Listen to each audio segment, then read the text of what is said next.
Glad to be back, and this is a breakfast show coming to you live and direct from Star TV. It's definitely a good time in the studio, and I am definitely happy to be back. And together with me is Zachlin Coley. Zachlin, good morning. How are you? Good morning. I'm very well, thank you.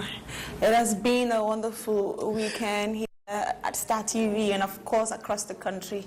We witnessed the elections of the mayoral and chairmanship, which was held on Saturday, and the announcement of results went on to Sunday morning.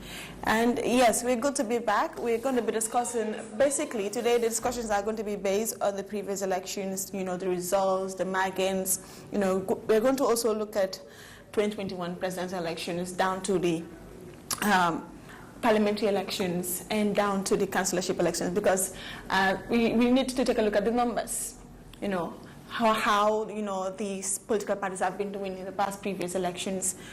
How has the numbers been? Have their votes increased or decreased? Exactly, their performances. The performances. We're definitely going to be discussing about that. And the newspapers are full of, news on the previous elections. What has the NPP said? What is UDP saying? Yeah. And who lost what? And the congratulations. And to what account as well? Yeah. Yeah. Well, it's definitely okay. It's good to have all that. I'm sure it will definitely be very much interesting to give some analysis on some of these issues. You were here during the elections. To do some analysis together with, was it Malik and Malik Jones and Gano and Kausu together with Mariam Madam. It was quite interesting. I know it was hectic as well. Oh yeah, it was. I was busy at home. I'm like my mind program. If so, they in my house, I didn't have the small bad Uncle still, but we can't. We can afford to not to talk about these elections this morning. Most definitely. Especially when many people out there are just waiting for this breakfast show, just to give them more analysis to explain what has happened. With the results, with even the jubilations. Yeah, the celebrations. Yeah, the people were celebrating. They were just full of joy. I think the UDP have done tremendously well in the urban area. Yeah. It has not changed for Gumako because if you take a look at all the previous elections, local government elections and the like, and the ruling NPP, see rural area will gonna perform, and that's exactly what happened this time around as well. They performed very well. See rural area, and then the urban area, obviously, the UDP dominated. Yeah. I think both of them got like 4. Yeah. Yeah, because it's 4-4. 4-4. So if you take a look at all the 4 that the UDP got, obviously, 3 of them from the urban area. Let's say take a look at Banjul, take a look at KMC, take a look at West Coast. This is and which one again? Is it LRR? Yeah, they weren't LRR. That's Mansa Konko. They weren't Mansa Konko. Yeah, and then the NPP happens to win North Bank. This is Kerawan. They won Kerawan. Basse. They won Janjambure, and they won Kuntawur as well. Yeah, and Kuntawur. So it's a surprise because the president before $1 Yeah. Yeah. Is it because they have a development being around the end? But the question is why won't they penetrate? The combos, let's say the urban area, why Monaco penetrate? What has gone wrong? That of our set at the inner circle within the NPP. That of our set was it because of the price hike, especially in the combo, that lead is a contributing factor as well. But many factors are involved. Many factors are involved, but and I think. But yeah. Either ways, I think the president needs to look into his inner circle to see, what some of the things that they've done, more than wrong or whatsoever. Whether are they definitely helping the president, or are they there for themselves? Are they just there to fill their pockets or whatsoever? Yes, definitely. And mind you, this question of President Barrow having to look into all of this and say what is really going on. I think all this should have been done even before the mayoral elections. Because if you take a look at the presidential elections and all, President Barrow having to, gather, let's say, 80,000 votes.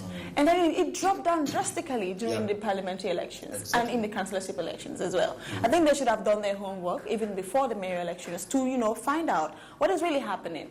To be honest, so many factors are involved. There's so many factors. As to why they lost in these areas. That is why I said he needs to look at that. I must say people within the NPP and even people they knew just to show support, to show solidarity, to whatever. Was it genuine? Understand? Because it's not about endorsed but endorsement was it genuine? Exactly. Were they definitely campaigning? Does it mean a lot to them? Understand? Slowly is a question. And then within the party as well, there are people they claim to be NPP. Are they really NPP? And one thing that I've observed during these elections as well, these not people they didn't gain any votes massively. Yeah. Understand? Even if they are not UDP. But they voted because they feel, for example, take a look at Talib, for example. They feel Talib has done a good job, and then you vote out. And I think I'll have to agree with Malik Jones, because when we were here the other night, he asked me a question. Do you think this election is about party or personality? And I told him mostly people vote based on political parties, and he was like, I will take you, if all of them win, like we were talking about Banjul precisely, if Roy Malik Law wins, I'll take you to Mile 2. And coming to think of it, I think I'll definitely have to agree with him that this political, let's say these elections, is more of personality than of party. In fact, that's what I was saying, because many people voted for Talib. They're not even UDP. Not just Talib. Let's talk about Rohim Malik. Many people voted for Rohim Malik. They are not UDP. Just because they feel like they, has done a good job, or nangam daflet na harit ci dëkk ak nangam president mënu ko address or ñi mënu ko address, and then kii mu ngi fa mu ngi try, I'll have to give her a second mandate. So it's about personality. Liga is very true, because I've seen many people look, I am not into the party B or whatsoever, but whether I will vote, yes, I will. And if you should ask me who I am going to vote for, I am going to vote for Talib. And that doesn't mean I am UDP. I am not. But I believe Bobby deserve a second chance. I believe that these are things you have. At least one thing I like about it, Jacqueline, is... Let's not finish all the updates on this. How about we move and take on, Yeah, because we have a lot to talk about. Especially when we have to talk about what's trending and whatsoever. I'll tell you one thing, very, very important thing that I like about these elections. Because the family have change. And that's what we've been saying. It has to change. And I can understand, the way things are going. It's definitely moving in the right direction. So, having said that, just be reminded that you're watching the Breakfast Show. Jacqueline is right about this, because we have a lot to talk about, and then Cinco exits there after how the whole of the bio bag. Exactly. And then after politics, yes. Sports as well, because Swinging is the Gambia playing is it today? Yes, we will have time to talk about all that, to take a look at the issues of sports and the like. What's trending? Yes, we will have a lot to talk about on that, and then we'll take a look at the marketplace as well. But important, or definitely will be on politics, because we will be on elections, the results, the analysis, and everything. We're going for a short break, and when we come back, we'll take a look at the market price.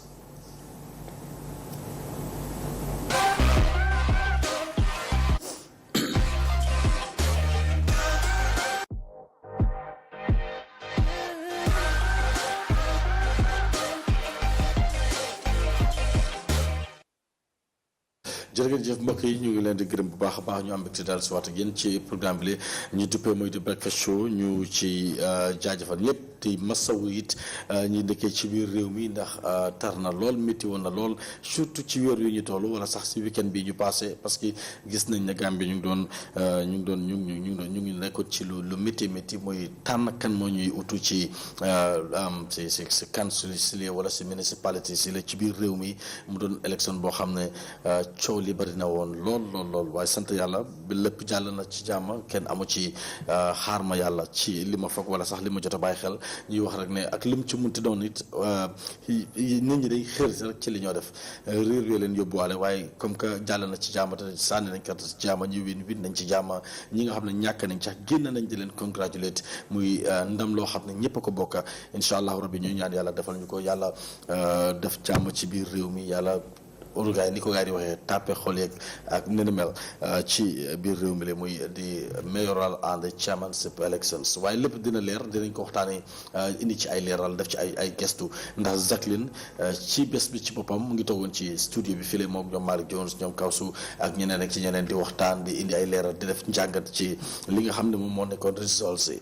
li nga xam ne moom moo nekkoon ndam li nga xam ne yeneen parti yi am nañ ko ak ñi nga xam ne ñoo ñàkk ak lépp lu aju ci élection si ñoom ñu ci doon def am jàngat ba tax na bu ñu ñëwee ci li nga xam ne moom lañ dëppee muy what's trending dinañ ci gën a indi ay leeral dinañ gis yéen ay images yoo xam ne it dina wane kenn ko ci nekk lan la am ci fan waaye lépp ci biir programme bi la muy di breakfast show ñuy jaajëfal leen bu baax a baax waaye li joo def rek mooy dañoo doxantu ndànk dem ci marché bi seet li nga xam ne moo fa ne ñu baaxee ko askan wi ci njëg li nga xam ne ñëpp jooy nañ ne dafa métti ci biir réew mi ba tax na ñu bëri sax jël nañ wax ne élection yi soo gisee results ni mu demee am na lu ci bëri lii price si lee moo ko waral ndax ñu bëri dañ jàpp ne dafa cher dafa métti te am bi tollu noonu ci biir réew mi ku ci bàyyi xel ba tey ñu ngi gis ne $1,800 yi moom la American Backo Fries di jar muy loo xam ne ni métti na lool ba tax na ñenn ñi ñu ngi gën a jooy saa su ne ñu gis ci beneen price boo xam ne it maalo bi la jar na ko muy $1,900 yi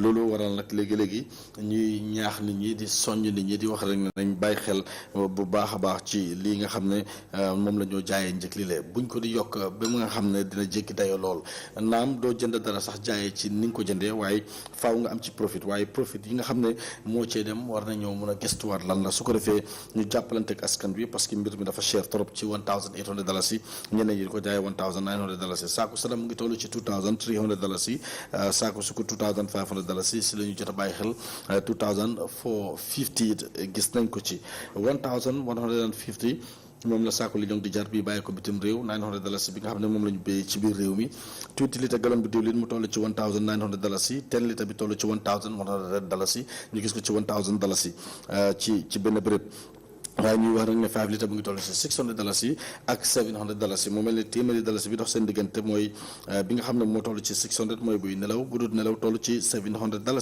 20 litres gallon bu diwlin mu ngi toll ci $2,500 saako fariñ toll ci $2,250 waaye tomate marita mu ngi toll ci $975 éléphant bi toll ci $950 benn pot bi toll ci $180 muy saaku dugub buñ soxa mu ngi toll ci $3,700 mboxa toll ci $2,500 nga ñu gis na miitan bu woon ci $300 dalasi beef toll ci $350 carton yi ginaar buy peese 1.3 nga xam ne fukki ginaar la nekk ci carton bi mu ngi toll ci $1,900 $1,700 mooy buy peese 1.2 fukki ginaar yooyu la moo nekk ci benn carton bi mooy njëg loolu ñu jox leen waaye su dee benn ganaar la bi nga xam ne mooy peese 1.3 mu ngi toll ci $200 chicken legs carton bi ngi toll ci $1,100 ñu gis ko it ci $1,150 waaye lépp di nga xam ne mooy njëg li le foo ci mën a dem ci biir réew mi dina la jàppale bu baax a baax donte gis nañ ni sax njëg li day ute lool muy pour li nga xam ne nit ñi rafetlu wuñ ko dara ci biir réew mi waaye ñu jaajëfal leen bu baax a baax ci ànd wu rafet bi ngeen ànd ak ñun ci programme bi lee muy di breakfast show mu ànd si Jacqueline Koli li ñoo def mooy bu ñu demee break bi del si dinañu seet li nga xam ne moo ne ci kayiti xibaar yi su ko defee ñu def si am jàngat ànd ci Jacqueline jërë ngeen jëf.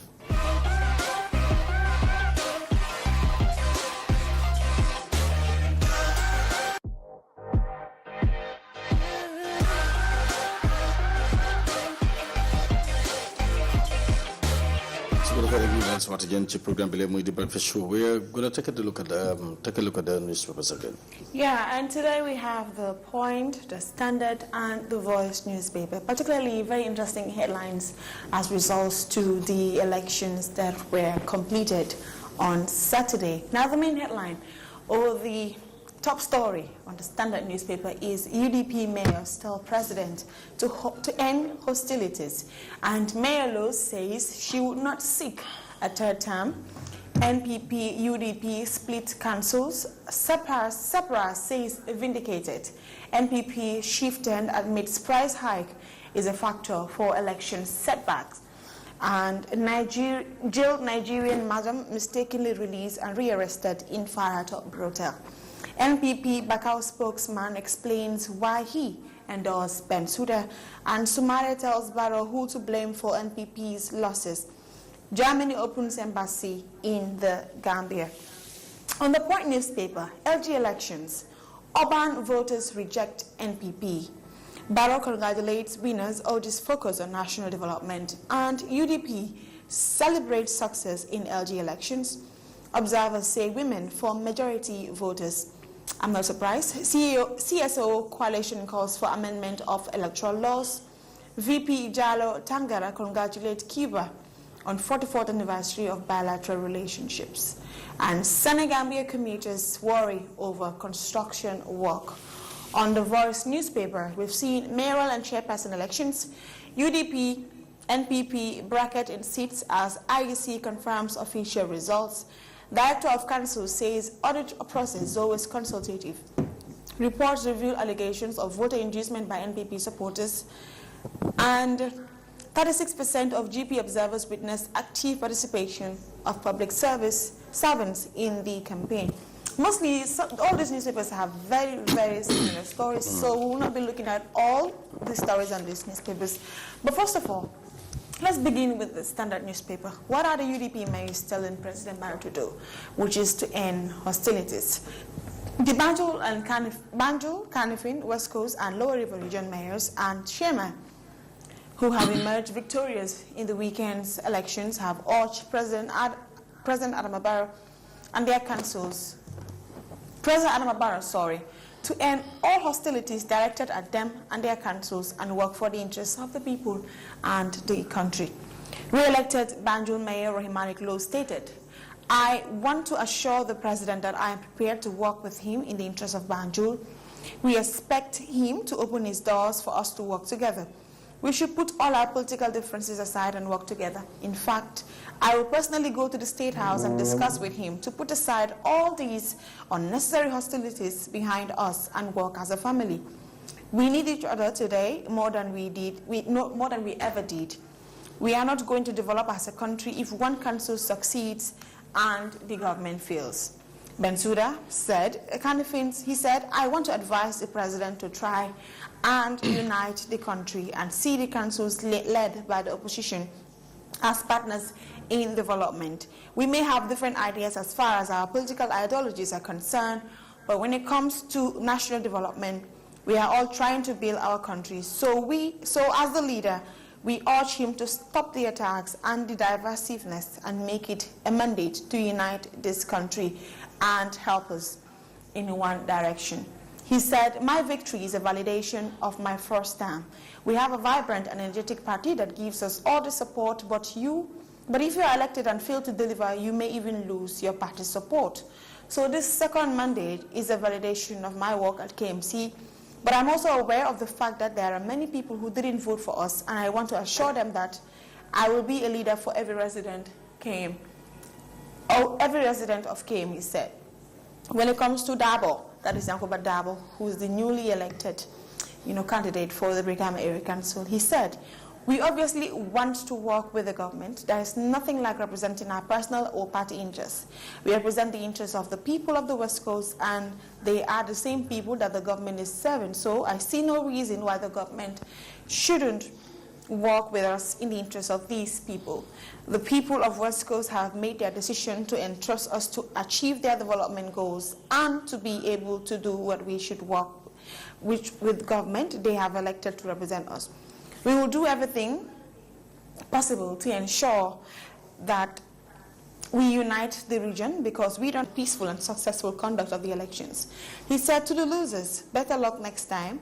Now that we have completed this cycle of elections, I urge all Gambians to now focus on national development and solidify the peace and stability of the country," he reiterated. Meanwhile, Ibufai of Banjul and Bakari Baji of KMC have issued statements congratulating and wishing the re-elected mayors well. I mean, the people of the Gambia have spoken. Yeah. Let's say this is where the Gambian people should make, their voices heard through voting, exercising their civic rights. If you're not happy with the way, a certain arm of government, let's say a certain person that it was elected into power is going about the things. The only way you could let your voice be heard is by voting. Yeah. Your vote is your right, and it's definitely your choice. Yeah. You have the choice to vote for any candidate that you want. I think these mayors are definitely making sense, to be honest. Because if you take a look at throughout the campaign period of these councillors and mayor elections, I think the ruling party have done nothing but to be throwing shades at their opposition party, to be honest. Let's be honest, let's call a spade a spade. I think that is all over with right now. It was during the electoral cycle, and yes, people say many things just to canvass vote, to get people in onto their side. Okay.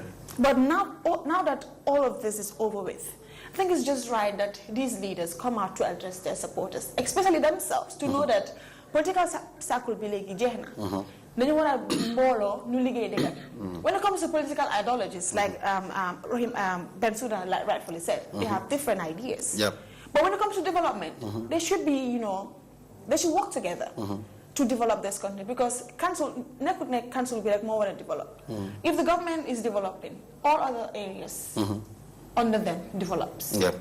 And they should, if they really want this country to go forward, let us put aside our political differences at this point in time. Political cycle is over. We are done with that now. All that we should be thinking about is development. Yeah. That's all we need to be thinking about right now. Yeah. And I think the president himself should be the first person to work on these steps.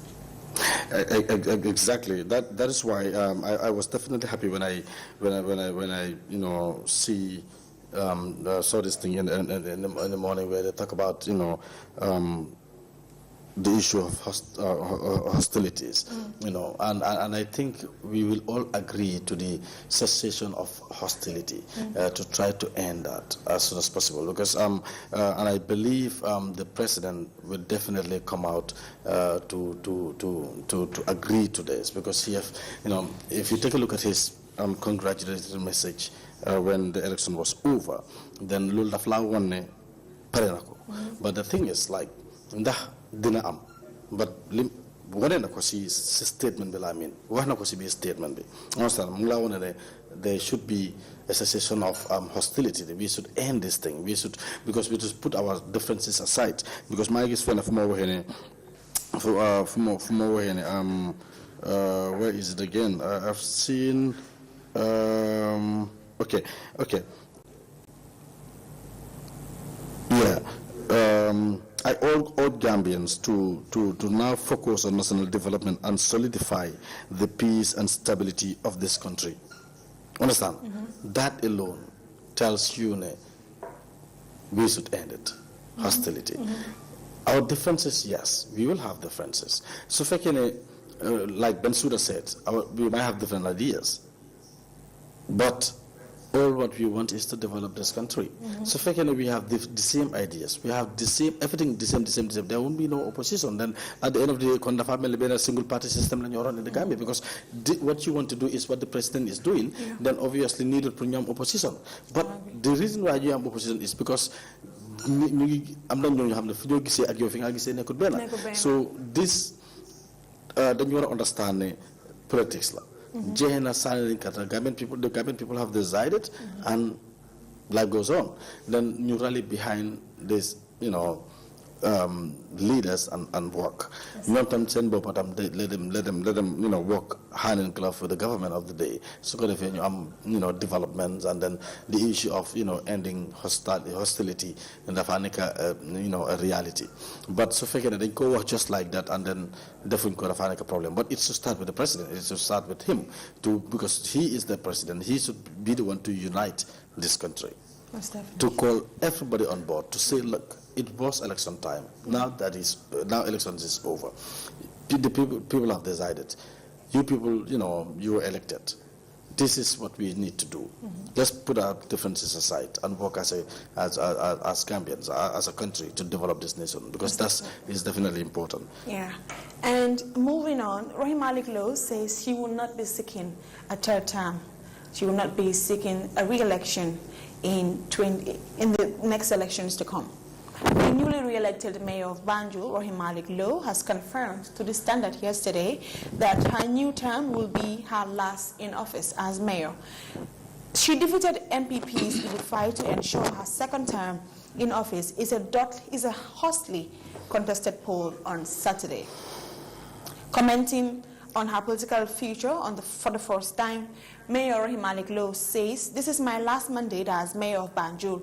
I respect the term limit and I am willing to champion it by leading by example. I believe term limits will ameliorate many of the Gambia's most serious political problems by counterbalancing incumbent advantages and also minimize the amount of power any one person can gain over a period of time. History has shown that term limits strengthen democratic institutions over the long term and help ensure peaceful political transition. It prevents any one party or person from controlling indefinitely, gets rid of career politicians, and cuts corruptions," she said.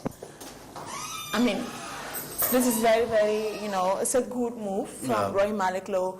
When you want to strengthen democracy, these are the few steps that you take in ensuring that, there is a democratic realization in every country. And talking of, for the first time, we are hearing her talking about, how long she will be serving the people of Banjul City Council. And unfortunately for the people of Banjul City Council who want to see her, serve as mayor for many years to come, this is the end for her to contest as mayor. And it's very, very, I think couldn't be more proud of this woman. I mean, she impresses me each and every day as the day goes by as mayor. That's important. If she had said this before elections, people would, it would raise eyebrows. People would say, he might not mean what he said because you get them elections. Understand? Now that she won and she came out to say this, obviously, to me it is very genuine. To me, this is definitely, a spirit, a good spirit of leadership. Understand? Because just like that. Then you impress the people of Banjul, Gambia, and then we'll try to talk because there is nothing like time limit in that local government act. I don't think for councillors and I don't think there is any time limit, but I think this is something that we have been fighting for time limit. No, what I am saying is to be, but make a good fight. That's what I mean. We have been fighting for that. This is what we want, and this is a way forward in getting that. That's why I am saying she's the only one. The only one who I'm sure Lola Gary I'm said Bopa that's the best thing to do. Understand? The likes of Talib. Exactly, this would be his last time in office. But what I am saying is, can because there is nothing like time limit. Understand? But this is going to be my last time. Dafa doylu ci place bobu nonu su fekko def ko before elections then they don't raise questions now. Come on, this is what they do. So you begin to elect the same thing then la promise this is going to be my last time but after boom la ko Most definitely. And I think these elections meant a lot to Rohim Malik Low. Exactly. Because if you take a look at her career as a mayor, Rohim Malik Low has, she's the president of the Raffaella Group, Africa Charter, and the vice president of mayors, in the globe. So these elections meant a lot to her. A lot to her. And to the Gambian people as well. Exactly. If Rohim Malik Low would have lost these elections, then Gambia as a whole would have lost something very huge, to be honest. Okay. Because taking a look at, these organizations that she's leading outside the country tells a lot about what kind of a person she is. She is, yeah. So having won these elections, congratulations to Rohim Malik Low. She deserves it. And let me tell you, more development for women as well. Because her being the leader of the Raffaella Group, which is basically for women, I think she's going to be doing tremendously well in the next 5 years. During the campaign, someone told me this, and if Rohim Malik Low loses the elections, do you think we'll be able to benefit a lot from Raffaella? Well, I don't know. The only thing I know is like, Suwine, didn't get a chance for the benefit of last from Rafela. Exactly, because that is definitely something good. But congratulations to Rohi Mariklo. She fought very hard. Yeah, she does. She definitely fought very hard. She did. I'm not time to be honest. Yeah, I'm not time to because pressure was. It was immense. It was immense. Yeah, the pressure from these elections. No pressure. Immense, I don't think in the history of this country, been mayoral or chairmanship elections was tightly contested as this one. Yeah, man, I don't think so. But UDP, the candidates, especially Rohi Maliklo, Talib Ahmed Ben Suda, and Sani. Is it Sani at LRR? This shows Limola one day. If you are a leader, try and work with the people. Try and bring in developments. Exactly. Understand that? For you to be re-elected. That's a very good point there. Because when you say Rohi Maliklo and Talib, both of them. And Sani, because Sani was re-elected. He was re-elected. I think. I don't know much about Sani. That's why I mentioned Rohi Maliklo and Ben Suda. Because these two candidates, or these two re-elected mayors, to be honest, they've built a very, very cordial relationship between them and the electorates. Definitely. Sorry. Don't have an election mujage and then you want to build that relationship. No, they will not accept it. It will not work. It won't work. I'm telling you, it will not work because the society, Rohi Maliklo incumbent, she was re-elected. Talib incumbent, he was re-elected. Sana the same thing. For now, better incumbent like no lose elections. That's at North Bank. It should be North Bank. Moi Kerawan.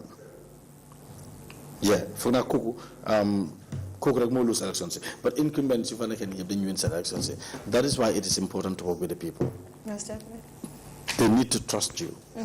They need to see you're doing everything it takes to develop that region. They meet it, fine, they can meet it. But yen as a municipality, yen as a council, yen they understand? You gonna govern, you make a send send you have no new responsibility. You were leadership. Yeah. Yes, definitely. That's why it's good for all these candidates and aspiring candidates in previous elections to get it in mind, to build their personality. Because we've seen that these elections is more of personality than, party. Yeah, I was talking about this North Bank thing. It's the Kerawan Area Council. Because Tunkara won. Papa Tunkara won Bojang. It's a Kerawan Area Council. Papa Tunkara of NPP. Papa Tunkara, yeah. Yes, and moving on, let's jump one story. We'll definitely get back to the UDP and NPP split councils because it has to do with figures, and we're going to discuss more figures when it comes to the other segment of this program. Yeah. Now, moving on, SEPRA says it is vindicated. As we all know, this institution predicted the outcome of the mayor and chairperson elections, have said that the election results released Sunday has validated its work. In a statement, the pollster said its opinion polls have provided valuable insights into the preferences, perception, and concerns of potential voters, and ultimately proved to be a highly reliable indicator of the electoral outcome. With a track record of predicting the election results with nearly 100% accuracy, SEPRA has established itself as a trusted authority engaging public opinion, the statement said. It added that the vindication of the opinion polls conducted by SEPRA is a testament to the organization's meticulous research methodology and commitment to capturing the diverse voices and perspective of the electorate. The survey compares a balanced representation of gender, age groups, and ethnic groups, ensuring a comprehensive and accurate reflection of the voting population. It stated its accurate identification of likely winners in different local government areas as one of its notable achievements of the opinion poll. The poll currently highlighted Talib Bensouda, the UDP candidate, as a likely winner in KM, and predicted UDP candidates in Banjul, West Coast region, and Lower River region as front runners. Additionally, the poll recognized the strong support of candidates from the NPP in various regions such as Basse, Denjambure, Kuntawur, and Karawan. By accurately gauging the perception of potential voters, SEPRAS provided invaluable insights into the likeliness outcome of the elections. And they definitely have been vindicated. Because all these positions, the NPP, they said, when you talk about the NPP, they likely said they're going to be winning in Basse, Janjampure, Kuntawu, and Kaiwan, which they did. These are the 4 places that the NPP won. Or when it comes to UDP as well, in Banjul and KM, and West Coast, they were regarded as front runners. They've been vindicated. They've been vindicated. Further, like some, especially, I'm going to take a look at Kerawan, for example. Incumbent be more for the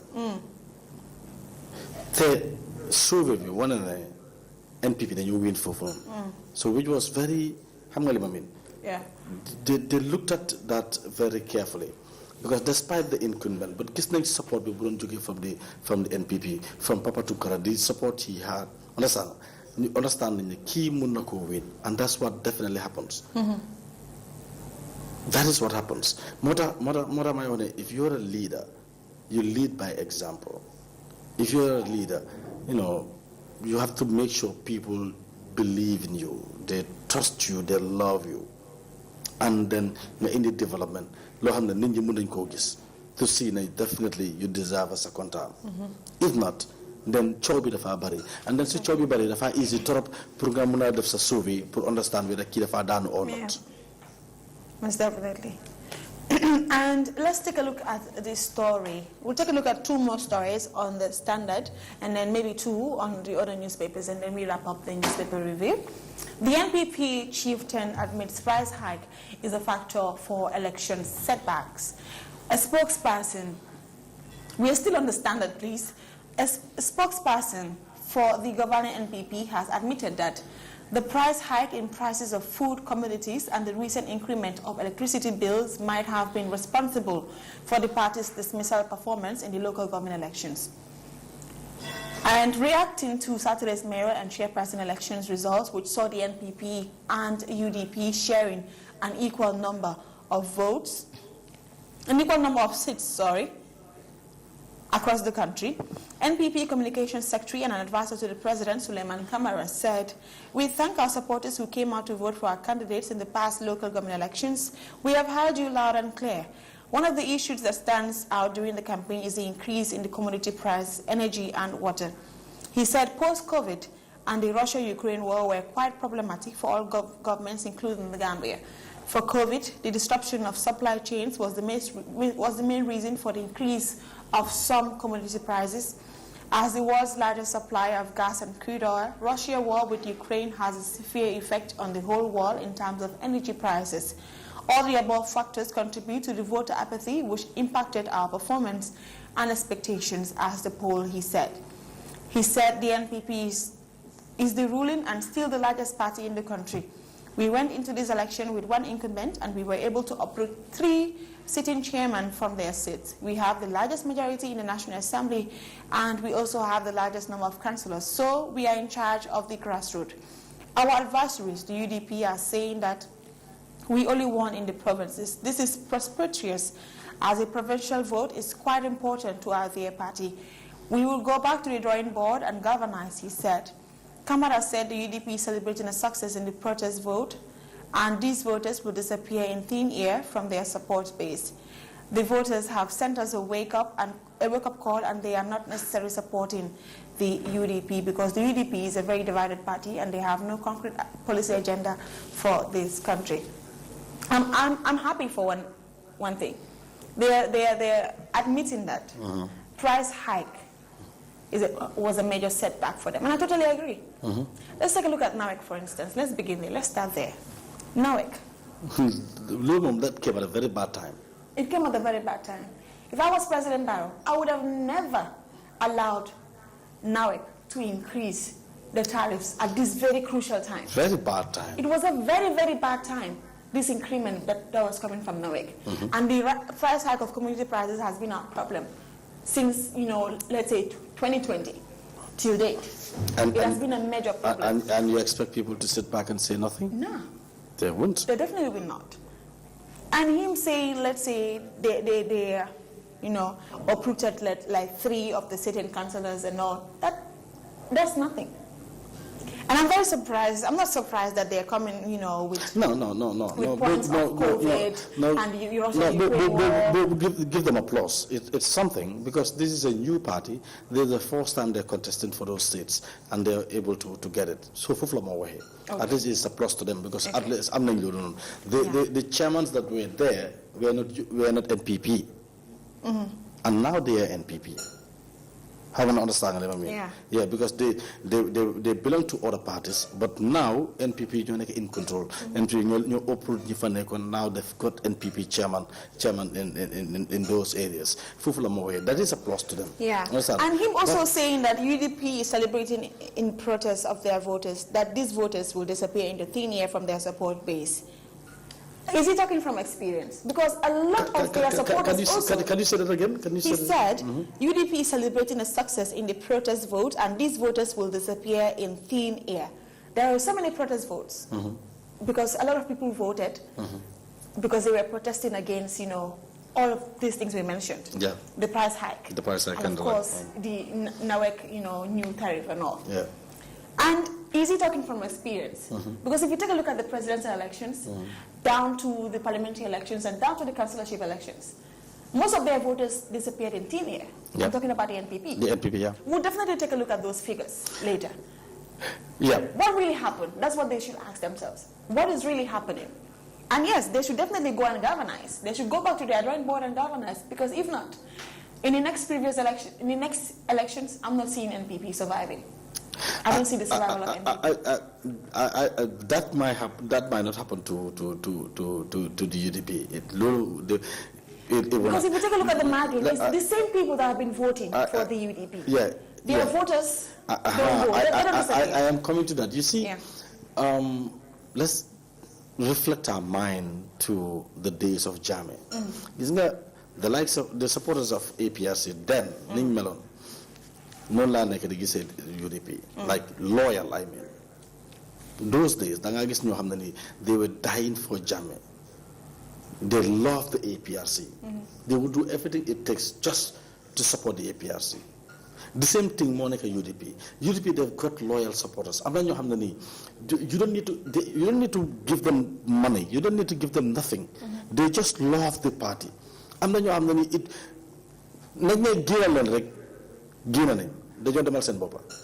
These are people you cannot convince them to cross carpet, because they are rooted in that party. Since 96, no amount of threat will make them leave UDP, or no amount of development will make them UDP. Even soon, President Barrow developed Gambia, mainly China, within a week. These people are not moving. They love this party. The UDP is like everything to them. So it's not just handful of people. It's a lot of people. The thing is, the party like NPP, they're still surviving. They're still now restructuring, and they still need to restructure their party. Because obviously, the decrease, after efficacy, you will explain more on that. But from the presidential elections to these elections, Nyata votes like I lose. Why we're not? They were not being able to penetrate the urban area, to win, more seats in Birkama, in KMC, in Banjul. That is a question. They're still rooted. They were supporting the UDP. They went all out to vote for the UDP then, and now that's what they do as well. So then you gain at the next minute, then you gain and you support it. Put them in a thin air? No, I don't believe. Definitely. I'm believe you as well, but it is what it is. No, I don't believe it. Yeah. Let's take a look at one story on the point where it's saying observers observed that women form the majority of voters. According to CSO's coalition elections, in 99.4% of the polling stations visited during the mayoral and chairperson elections, women constituted the highest number of voters. It was reported that in around 41.5% of the polling station visited, more than 50% of voters in the queue were women. around 29.7% of polling stations visited between 30 and 50% of voters in the queue were women. Our observers reported that in 15.6% of polling stations visited, more than 50% of voters in the queue were youth. In the same vein, 30.8% of the polling stations visited, around 30 to 50% of voters in the queue were youths. I'm very impressed with this number. Youths and women. Youths and women. Yes. They're key players. When you talk about youths, think the youths constitute a greater percentage. You understand? In the Gambia. And definitely when it comes to... About 60% if I... yes. Yeah, I stand to be corrected, but 60% if I can remember. And in decision-making times, I think they should be at the forefront to make decisions. We're talking about our future here. Yep. Since we constitute, let's say, a larger percentage, I think when it comes to decision-making, like electing leaders, they should be at the forefront. We're talking about your future, the future of your generations that are to come. So definitely, they should always be at the forefront, you know. And when you talk about women, most in politics, women are used as what? Political tool. Political tools. You understand? And they are the ones that always constitute majority of the voters when it comes to voting. And yet, they're not given the opportunities that they need to showcase. They're not given the power to rule. They are being marginalized. With all that being said, lolu taxut women, lolu taxut guys lolu taxut len ñu tok ñu okay ñun nasaxuñ dal nasaxul lolu taxut ñu ne okay ba ñu tok rek ñun ñi ak ñi lañu dé gisé so buñ vote nañ tok. The day we all women decide not to vote, that will be the end of many political, you know, parties, many political leaders and all. That will be the end of them. Bull of many, sir. Ñëpp la. Exactly. Yeah, because suba duñ sani carte nak duñ dem nak. Yeah. Suma we'll go vote. Suma jeg bi su bañe génn dem sani carte. Man ko nañ tok ci kër gi ñam jaral ma naan mo gën. To be honest, that is very right. But nañ check ci rohi Malik Lo. Suñ seeti ci rohi Malik Lo rek dañ understand ne you know mun nañoo contest and then mun nañoo win as well.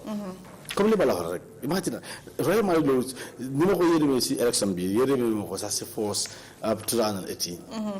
For 2018, you know, she was just coming up and then mu ngi am that energy, fire bang fan, but dafa am pressure bi nekk ci kawam because the ruling NPP, the ruling party, dañ taxaw tembe ne foog ñu jël Banjul ci loxom mu jaral leen lu nekk wax ju bari am ci and then she fought, you know, hard to be re-elected. So moo tax if women, you know,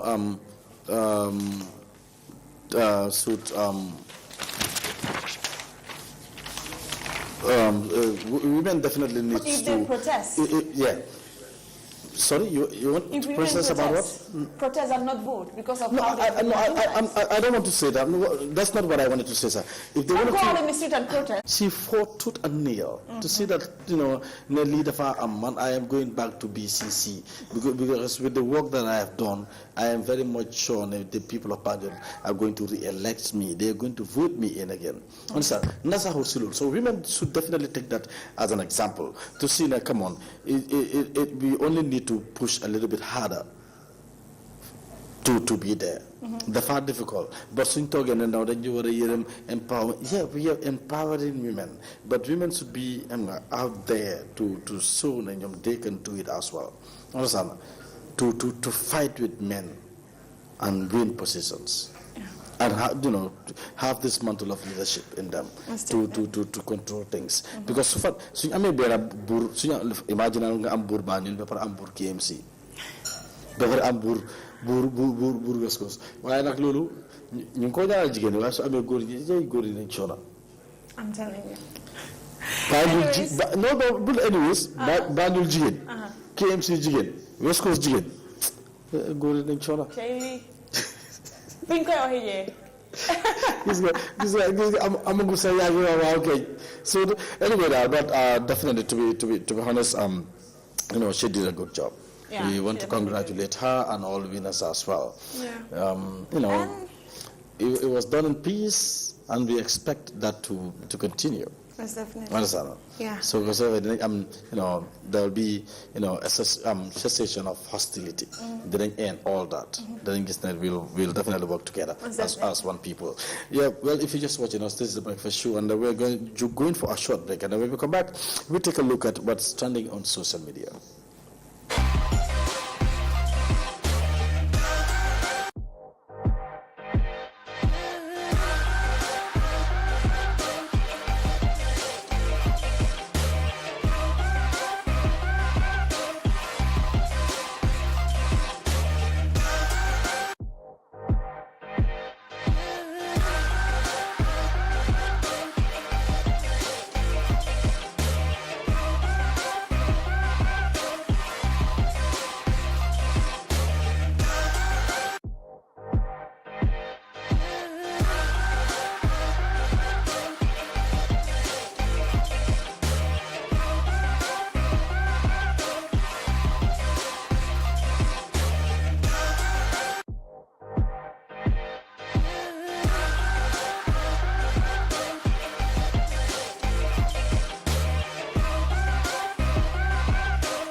All right, welcome back. If you're just joining us, you are watching The Breakfast Show coming to you live and direct from Star TV.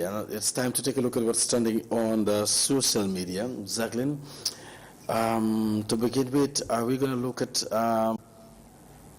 And yes, to begin with first, let's take a look at some of the things that were happening around the country that on the day of the elections that were trending.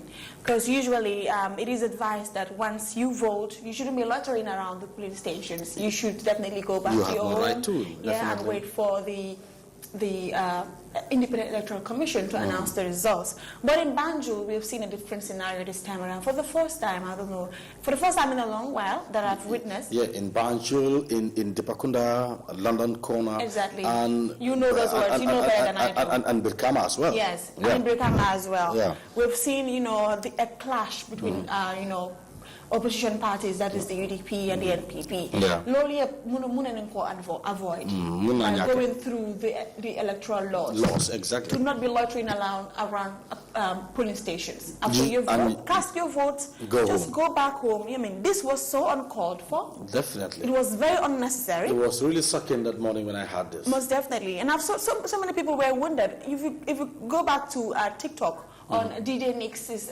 page, you see this woman. She was definitely injured on the side of Who Nix himself? No, just a woman that she took a video. Yeah, because koku mune mangi diga mune dama tok rek mu jare ma gannaaw rek ñu tie suma kanam gi rek def ko ni. You see? Why would you do that? Exactly. To someone ko xamne jotewu len dara? In times like this, our political differences should definitely not, cause us to harm each other. Elections come and go. We remain here. Exactly. Political parties are not here to stay forever. They are Banjulians. But even after the results, ñoom seen bopp ñooy toog di xoolante ñooy demante ngénte ñooy demante ay dëj ñooy toog di xam nga rek di am jaama jooju noonu seen diggante ñoom neen su ñaawee tey nag ngeen a xoolante ëllëg. Exactly. It was definitely uncalled for. It was. You were right about this because man image bi ni sax man ko gis but the other one gis naa ko mooy bu jigéen bi di wax ne dafa ñëw rek jaaree ko gannaaw ba pare ngoroti ko te loolu dafa nekk jëf ju ñaaw joo xam ne foog naa nit ñi waroon nañoo passé fii nii am na ñoo xam ne nag su mbooloo la ñoo bañ a gis am na ñoo xam ne xew la ñoo bañ a gis parce que du ci ànd ak seen sago net àndu seen xel de seen ñu ngi àndal seen xel de but sago bi lañ dut àndal dañ ci dut àndal seen sago parce que li xew mooy yow nit ki yaay understand ne lii diir bu gàtt la te lu ma bëgg a diw am na ku ma ko gën a bëgg a Exactly.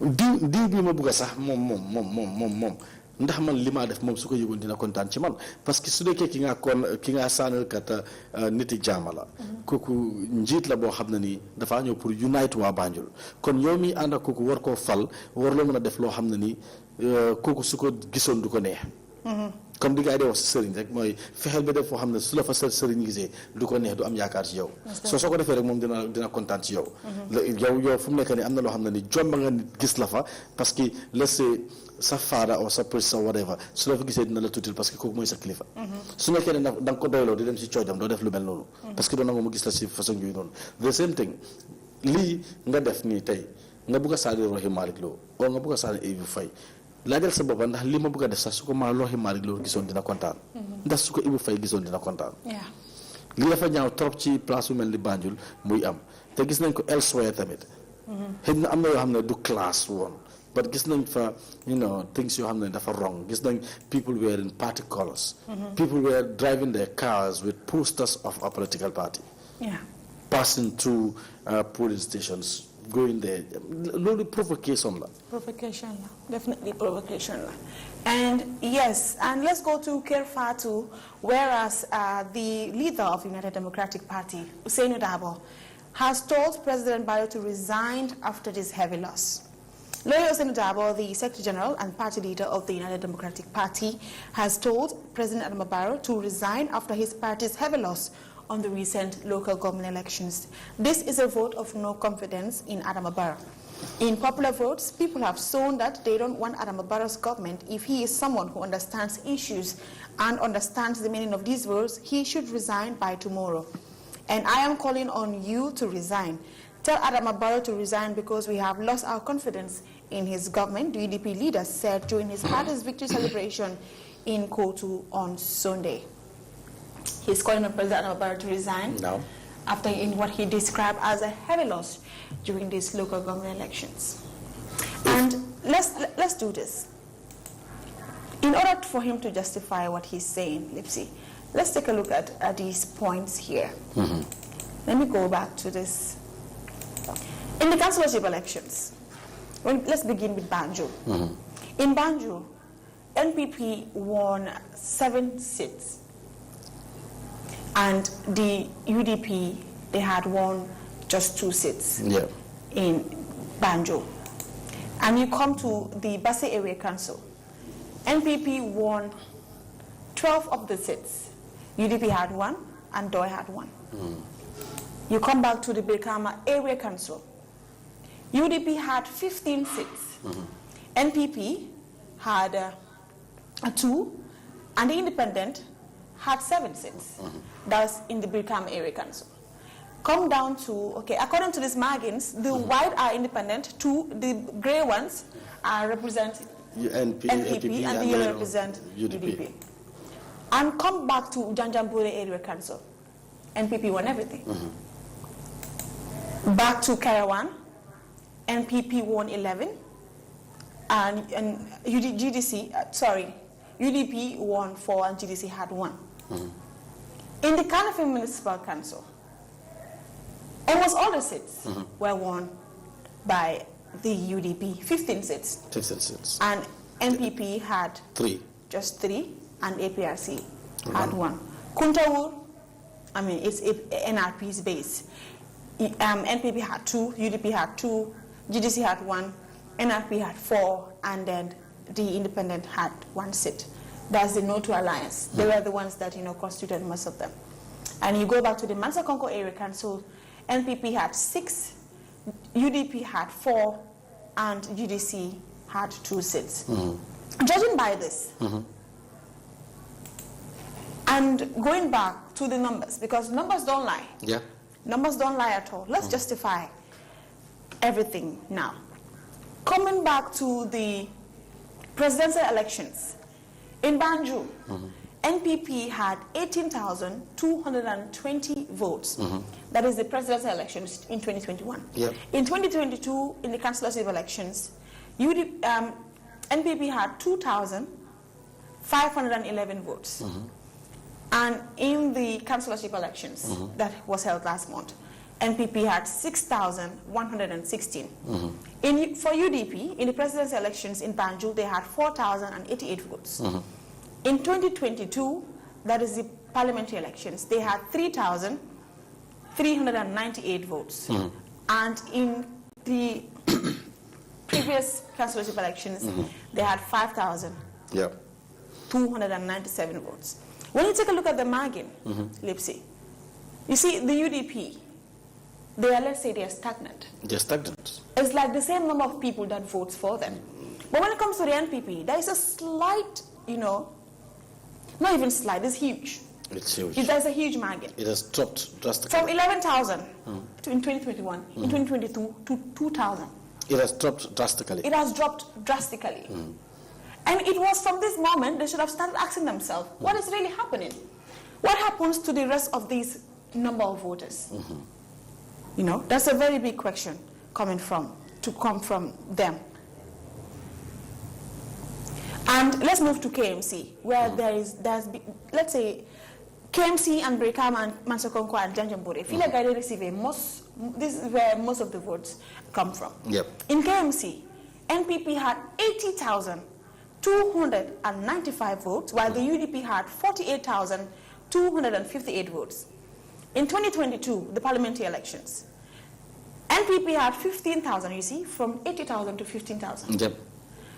And 533 votes. And for UDP, they had 26,730. And then in 2023, that is the councillorship elections, they maintained the 15,000 to 514, and the UDP increased to 32,288 votes. I don't know if you're going to try to understand where I'm going now. Numbers don't lie. Numbers don't lie. The NPP, let's come back to the presidential elections. They won by a very, very huge margin. Like more than 200,000 votes. They had a landslide victory. More than 200,000 votes. More than 200,000 votes. Yep. They had a landslide victory. And for that, during the presidential campaign, there were so many words that were said by the party militants, not the party leaders themselves, not the executive. Okay, the militants. Because we have heard a lot of other things that UDP, xam nga dañu joolaa dañ leen a delloo Casamance poli ñu jëlee leen Guinée. loolu it's still a lot of fear on the electorate. moo tax ñu bëri. they feared a UDP government, that is why they voted. They voted against the UDP. so delluwaatee si parliamentary elections yi nga ñëwaat si councilship elections yi. da nga gis ne seen vote yi dafa wàññeeku bu baax. So which means. despite the low turnout of voters. So is it ne ñooñu dañ realize ne loolu was just an allegation and they went back and voted for the UDP? No, they did not go back to vote for the UDP, because if they did, the number of votes for the UDP would have increased. But mostly, so holistic graph, it's like the same number of people that have been voted for them. Exactly. So holistic graphic. Yeah, graphics. If you look at KMC, you look at Banjul, you look at Masakonko, they're all stagnant. If they increase, it's slight increase. Exactly. But it's the same number of people that have voted. For. So what happened to the undecided voters? They're still there.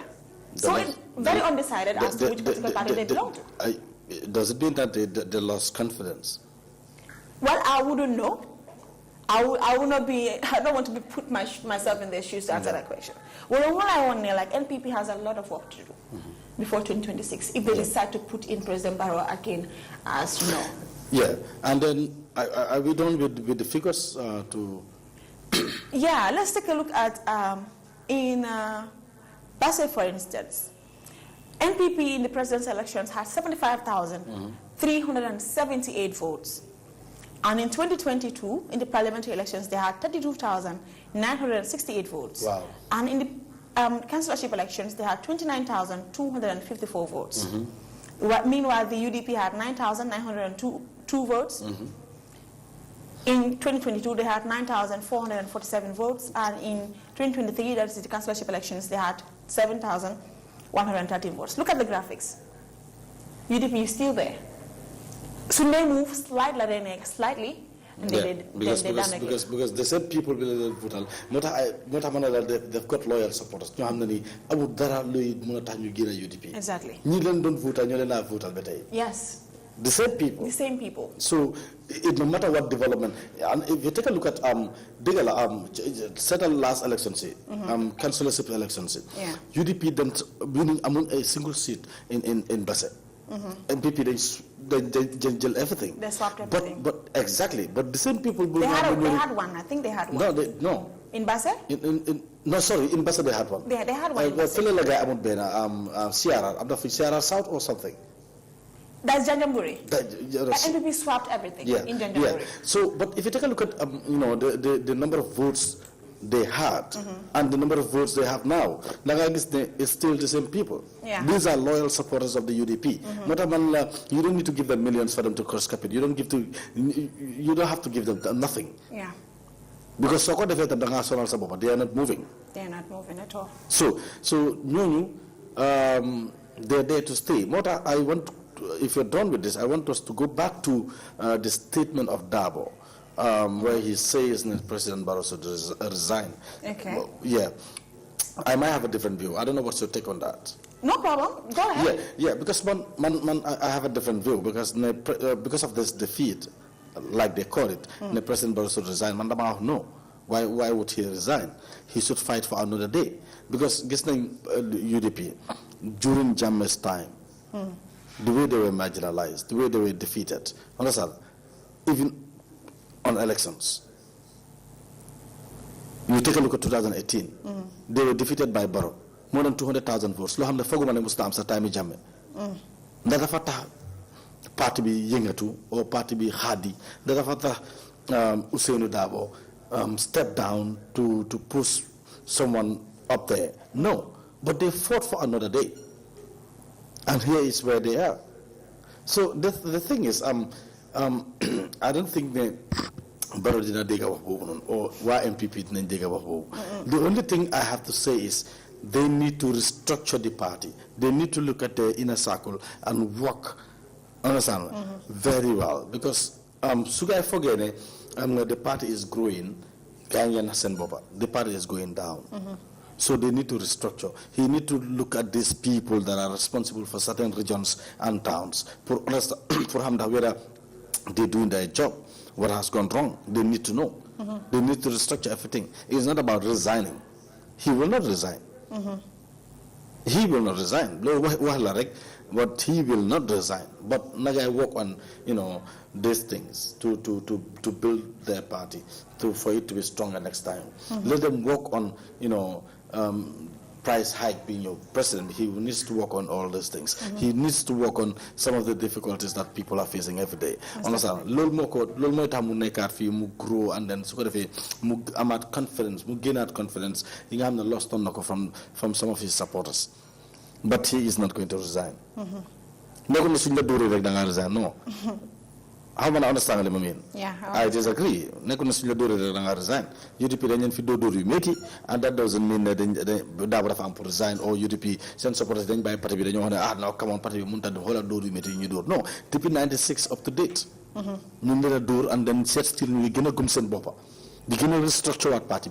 But yala dogal tay ñuy taxaw di gëna di celebrate bu metti bobu non. So Barrow, that's what he needs to do. Unite the country. Work on your party. Settle areas that needs development and develop those areas. Work on, this price hike. Some of these things, that's what you need to do, and then you restructure your party again as well. Most definitely. And now let's move to the KMC.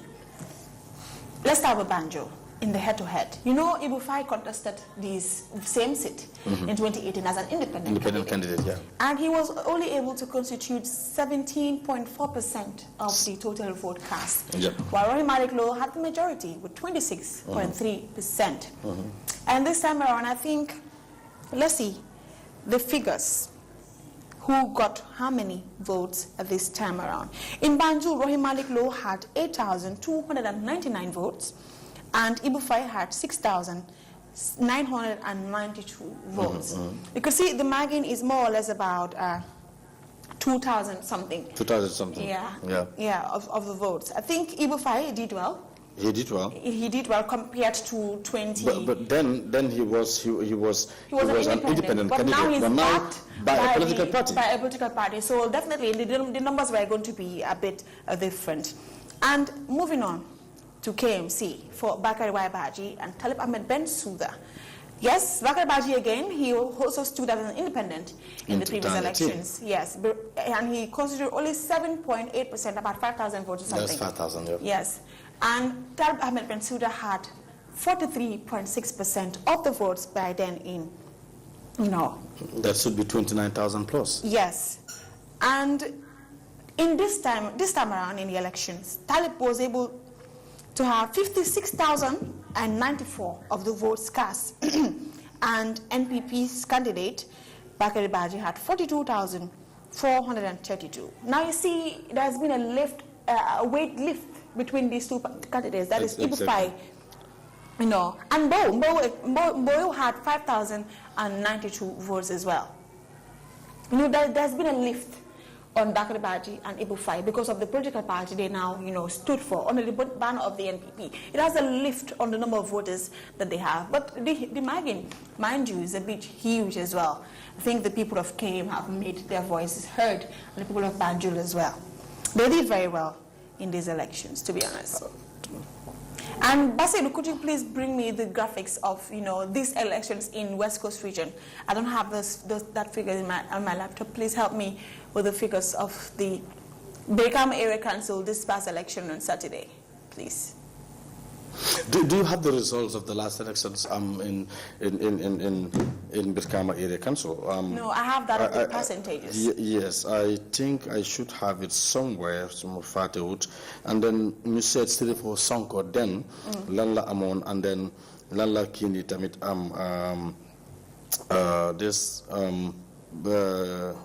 Dabo. And mind you, during that election, yes. Shirifo, at that time, Barrow was a part of the UDP. Barrow was competing for them. Yes, Barrow was with them when they won that seat. Yeah. But now it's different. Barrow is no more with them. Yeah.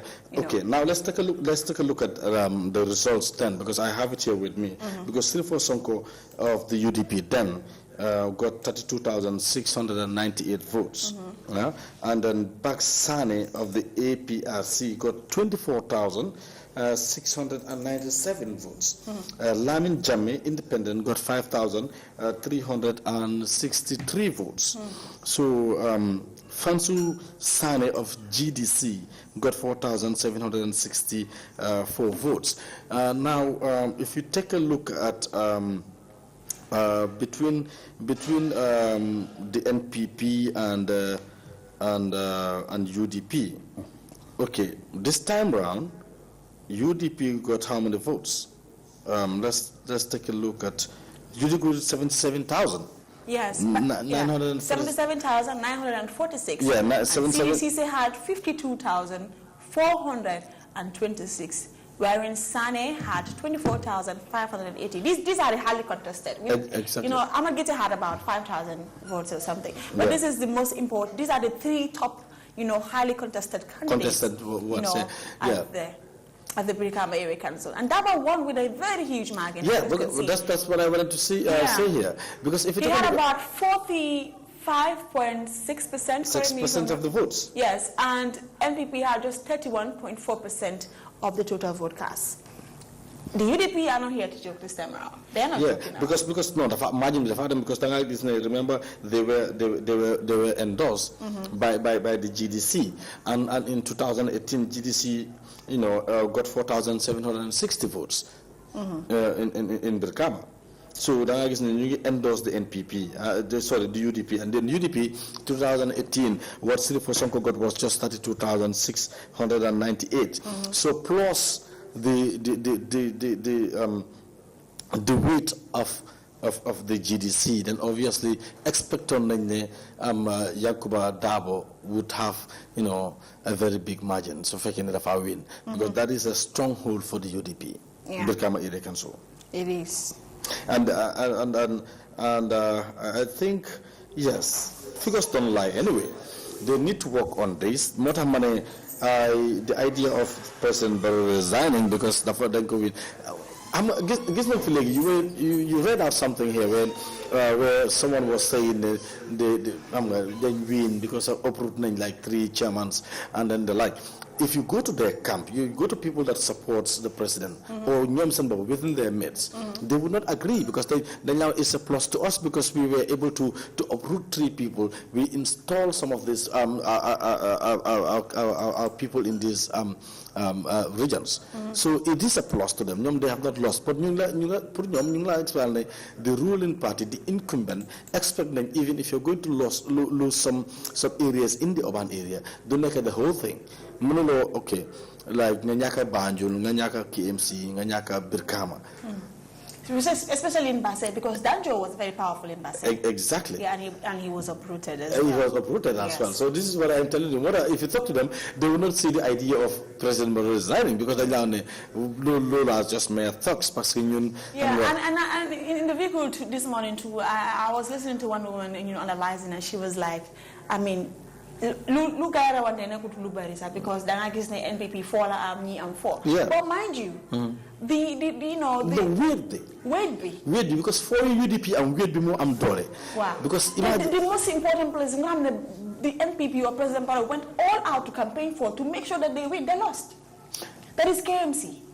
West Coast. Okay. And Banjo. If it's revenue wise. Yes. KMC dañoo collect kenn du ko collect. Ak Brikama. su fekkee tam nit yu bari la population Brikama, and then you talk about the capital. So su fekkee lii yëpp is in the hands. KMC, let's say Serekunda for instance, or KMC used to be the peak of the country. Let's say a city wherein everything happens, very commercial. Yeah. But Brikama is about to take over, trust me. And it was very, very important for the NPP to have won Brikama. But the most important councils, they have lost. That reminds me. More the election results being, it was hurtful to the NPP. It was very, very hurtful. That reminds me, Jacqueline. During the campaign, CDC said he intend to transform Brikama Area Council to a municipality. Not our law ni dafa ñëw back suma help is will Yankuba Dabo be able to do that? That is time will tell. Time to tell. Time will tell. Yeah, if he does, then obviously it will be a plus. That's what CD1 intend to do if he wins. But unfortunately, we win it. Yankuba will win. The question is, yet still under his watch, will he be able to transform the Brikama Area Council to a municipality? For now, Brikama is going to have a problem than KMC because they have a large area to control, which is very difficult to control. The Brikama Area Council is big. So, sa first terms, munula go develop. Not even your second term, punga nga change. I don't think so. So, I so the fe, didn't have jambar diga talk dafa because Brikama dafa rei torop. Nga control nga liggéey biir Serekunda moo gën a yomba dan nga liggéey biir Brikama because Serekunda soo ko seetloo sa amatuloo lu bari loo fi mun a def. For example, su nekkee marché yi la almost place yëpp am nañ marché. How na sang li ma mean. So the challenge bi mooy feeder roads yi challenge bi mooy ñu gis na suñ street lights yaa ngi taal challenge bi mooy the issue of tax ak yooyu noonu yëpp nga wàññi ko ak yooyu understand nga and then ñu gis na control nga manage nga waste bi jógee from KMC ñu gis na xam nga the issue of xam nga nit ñi am ndox electricity comme these are some but if you go to Brikama dafa am place yoo xam dafa remote trop because Brikama is big. You have so many villages in Brikama Area Council. So for nga develop, nga transform Brikama Area Council to a municipality, it can be overnight, of course, yes. But it's a plus. More than the last time when we read out his plans, CDC, to transform the Brikama Area Council to a municipality, we are talking about billions of dollars. Will he be able to do that? Where will he be able to get the funds to do all that kind of development? But it's on Yankuba. Now it's on Yankuba. It's on Yankuba. There's a lot of things that need to be done in Brikama. In Brikama. It's on Yankuba. In the West Coast region as well. All eyes on Brikama. All eyes on KMC and Banjul, no. Bul diga nit ñi di fa xol parce que ñooñu xam nga trust nañ leen def nañ ko ñu ngeen but you Brikama you were just coming up. Yankuba is just coming. But a lot of things needs to be fixed in Brikama. Lipsy, you did not vindicate me. Vindicate you? You didn't vindicate me. About what? About KM and Banjo. No. You didn't vindicate me, did you? No. Vindicate me like we are vindicated. Okay. We are because we talk nañ fi ñu suñu bopp wax nañ ko. We are vindicated. Wax nañ ne man naa fi man maa yow yëpp toog nañ fi ñu ne if Bakary Badji wins KMC dafa def liggéey bu kenn musta xalaat ci kaw suuf meaning he must have to pull the bull by the horn to go the extra mile to be able to win because he is rooted in KMC. People believe in him. That's what we said here. In Banjul we said the same thing as well. But elections it is not us to say no Talib will win or Bakary will win. The only thing we can do is just to give them some analysis. To say why we believe that this person will be re-elected, to say why we think that this person might lose the elections, but we cannot say he will lose or he will win. Then you know, key most likely the far win, and that's what we can say, and that's what happens. I was confident. I was confident that Talib was going to win KMC, and I was confident as well that. But despite all that, but because you're confident because of the work he has done. You're confident because of Roy Mailu Lumdaf in Banjul. So believe going to win. But nonetheless, we were saying that so they can Sarafara for win do your mayo. The family like Feka Nyay Mutahanga Dinko Galgal. Yeah. Dadiko Daniel, am Doko Daniel Lenyo Helat. Why your mom Satanka Duko Feke? Definitely. So that's what we were saying. Yeah. And before we wrap up, Lipsy, let's take a look at a sports story. You know, our young Scorpions who were silver medalists at the Africa Cup of Nations under 20 that was hosted in Egypt are going to begin their World Cup journey today. As their opener as they face Honduras in the FIFA World Cup today at the stadium of Mendoza. The team held its free-up session yesterday afternoon in a very lively atmosphere. The team was expected to do some tactical drills by head coach Abdullah Bojan. This is what he has to say after everything. He said, the mood in the camp is definitely very positive. You can see after the training, the players were chanting. We always tell them the first game is very important. If you win the first game, it makes you confident going into the second game. We're taking it game by game, but our primary objective is to make it out of the group stage. Bojang said afterwards, speaking at a pre-press conference, Balamin Sow of Tenerife said, I am very happy to be here representing the nation at the highest level of youth football, and the experience is higher here. We haven't been at the World Cup since 2007, and we will do our best to make it out of the group stage. The kickoff is 7 p.m. Gambian time. 7 p.m. Sorry, 6 p.m. Sorry, 6 p.m. Gambian time.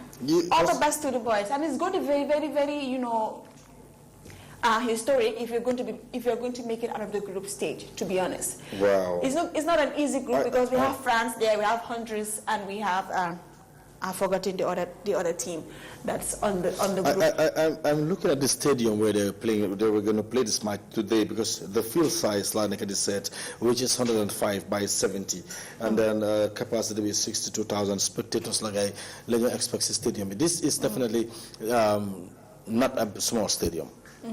It's not. In our standard, I mean, because the only stadium we have is 30,000. I don't know whether 25 or 30,000 capacity. So they're playing far away from home with 42,000 spectators expected to grace that football match. But we still have confidence in our boys. We believe they can achieve something. It's important to win your first match. Let them go ahead and collect the 3 points for us, and then second game. I'm not confident because you've already got 3 points in your bank. So for drawers, you look forward to the third game, you can have something and then qualify from the group. Most definitely. And yes. And who do you expect to be the star match today? Who do you expect to?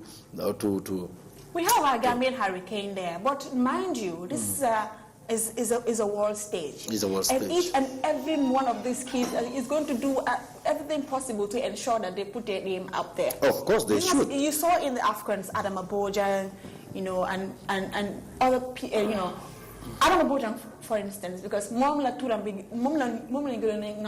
yeah, but understand an agency so they'll be there to watch the game as well. So naga har sen tanki to rek sensical silly. And before we wrap up, I want to read out a message that is coming from the director of Star TV, Mr. Mohammed Emba. He wrote this message to thank his staffs for a successful election on the past Saturday. He said, and I read, after what could be our most successful election coverage, I want to extend my heartfelt gratitude to each and every one of you who contributed in any way towards the outstanding success of our program. Your dedication, hard work, and collaborative spirit have set a remarkable blueprint for subsequent program we will have, inshallah. First and foremost, he said, I would like to commend Malik Jones for his impeccable job along with Dr. Gano and the entire team of presenters, both in the morning and at night, for their exceptional commentary and analysis. Your insight and experts added tremendous value to our coverage, ensuring that our audience receive accurate and insightful information. And a special mention goes to our research team, Jacqueline Collie and Mariam Adem, for their exceptional work in helping us understand the data and the candidates. Your research on the previous elections and candidate profiles played a pivotal role in providing a comprehensive perspective to our coverage. He said, I would also like to express my gratitude to Kausu Baji for his outstanding management of logistics and to Mr. Fanjai for his exemplary performance in marketing activities. Your contributions ensured smooth operations of our program. Furthermore, I want to thank Paul Stephen Preda and his team of reporters for their coordination activities, which were instrumental in obtaining content on the ground. Now, let's talk about our amazing technical team. Aliu Tunkara and Basiru Sala, you both have done a phenomenal job that allowed our program to shine. Your dedication has been instrumental in creating a seamless and engaging experience for our audience. I'm incredibly proud of your progress. A special thanks goes to Jana Bajao for going above and beyond her scope of work. Your dedication, commitment, and willingness taking on additional responsibility have not gone unnoticed. Last but certainly not least, I want to express my appreciation to every member of the team, including Yamundao, Josephine, Melissa, Sana, Yaya, and everyone who participated in the event. Your individual contributions and teamwork were invaluable in delivering a top-notch election coverage that surpassed expectations. Above and beyond the success of our program, I hope that each and every one of you was able to gain valuable knowledge and experience that will contribute to your personal and professional growth. The skills and lessons learned during this project will undoubtedly help a positive impact on the attainment of your life-going goals. Thank you once again for your outstanding contributions and unwavering commitment. I am truly grateful to have had the opportunity to work with such exceptional team. Together, we have demonstrated what could have been achieved when we carefully plan and work towards a collective goal. Signed by Mohammed Emba, the director of Star TV. I couldn't expect more. This is what I expect from every leader. You know, when you go through a successful campaign, you come out to thank your workers. Thank you very much, Mr. Ba, for the Madani. Yeah, thank you so very much for notifying us and for the recognition as well, for mentioning, these people. But also thank you to you, because without you, this wouldn't have been possible. You trusted your team, and we definitely delivered as the expectation. It was a very wonderful coverage, Election Watch on Saturday with Mali Jones and Dr. Gano on, the analysis and sharing their expertise. I mean, we had so much very good reactions coming from the people that were watching, to be honest. Oh, that's definitely. That's Star. Yeah. That was definitely good. It was definitely It should be the last thing. Yeah, that's the last thing on the agenda today. And we have definitely exhausted time. Yeah, and we want to thank those that they were streaming live on Facebook, especially to Magumani and Ibrahim. Is it Ibrahim Dabo? I've seen one Dabo. Yeah, Ibrahim Dabo. And others as well, because my network jam, so I access to see some of these comments from our viewers. But we want to thank each and every one of them, definitely, for being there with us since we started this morning. And these are people every time, Jacqueline, and then they come to the breakfast show, so whatever you stream live to know exactly what is happening, especially those that are outside the Gambia.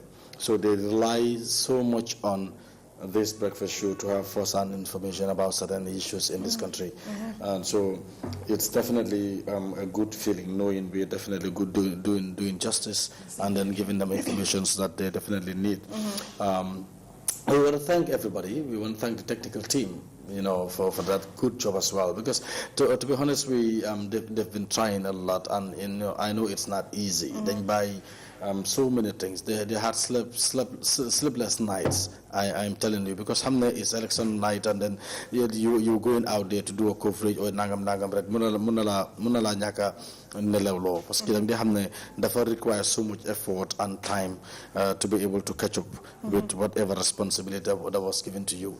So it's definitely a good thing. We thank them so very much for that wonderful job. The likes of Basiru Sala in the control room right now, thank you so very much, and Jariyatu, and together with Yaya as well. We thank you for being there for us this morning. To Jacqueline Kole as well, Jerry Jacqueline, thank you. Would you like to say something? That was not enough. Say something before we go. What else would I say? Thank you very much for joining the breakfast show this morning. Until we come your way tomorrow, to have a great week ahead. Have a nice day. Word of wisdom before we go. Word of wisdom? Oh my God, Lips, you don't put me in the spot. I'm not. Come on. Word of wisdom. Nah, save it. I'll save it. Okay, just you be a chakon. Hamlo cha. Tafa laaj ba ba say bu hamul luy cha. Sa digate yalla hamlo cha. Nah. Hamna lip. La? Lip. Ah, lip, yeah. Dang na lip. Dam daan déglu lip kat yi. Wa lip li daan déglu am na bo ci kram. Ben. Kam ma ci. All right, thank you. We good this is where we're going to do the quote in till tomorrow, inshallah, for another edition of the Breakfast Show. Have a good day and stay tuned.